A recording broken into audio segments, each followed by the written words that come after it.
আজকের আইটেম পটলের ভর্তা। আতিজা খেয়ে বলো কেমন হয়েছে। পটলের ভর্তাটা দিয়ে মাখাও।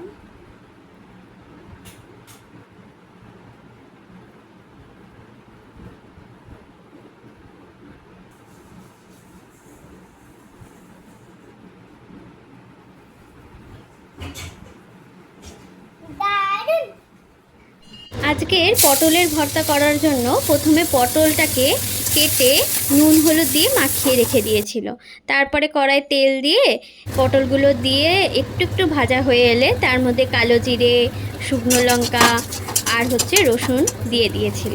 দিয়ে ভালো করে নেড়ে চেড়ে নিয়ে ভাজা ভাজা একদম লাল লাল হয়ে এলে তারপর ওগুলোকে তুলে একটু ঠান্ডা হতে দেওয়ার জন্য রেখেছিল। তারপরে ওটাকে খুব সুন্দর করে একদম মিহি করে বেটে নিয়েছিল। আমাদের সব কিছুই এমনকি মশলাও শিলেতেই বাটা হয়, কারণ শিলিতে বাটলে তার টেস্টটা খুব সুন্দর আসে, তাই জন্য একটা ছোট্ট শিলে সব কিছু বাটা হয়। তারপর ওই যে কড়াইতে তেল দিয়ে একটু কালো জিরে ফোড়ন দিয়ে ভর্তাটাকে দিয়ে নেড়ে চেড়ে নিলে ব্যাস তার টেস্টটা আরও বেড়ে যায়। হ্যাঁ, এর মধ্যে দিয়েছিল একটুখানি হলুদ, নুন আর চিনি, এর টেস্টটা আরেকটু বাড়ানোর জন্য। আমার তো খুব ভালো লাগে এই ধরনের ভর্তা বা বাটা, আমার তো খুবই ভালো লাগে। তোমাদের একটু কেমন লাগে একটু কমেন্ট বক্সে জানিও।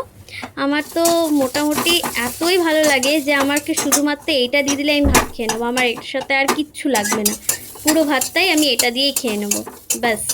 তো আমাদের রেডি হয়ে গেছিলো, আর অর্দিজার তো খুবই ভালো লেগেছিলো, যেটা প্রথমেই তোমরা দেখেছো।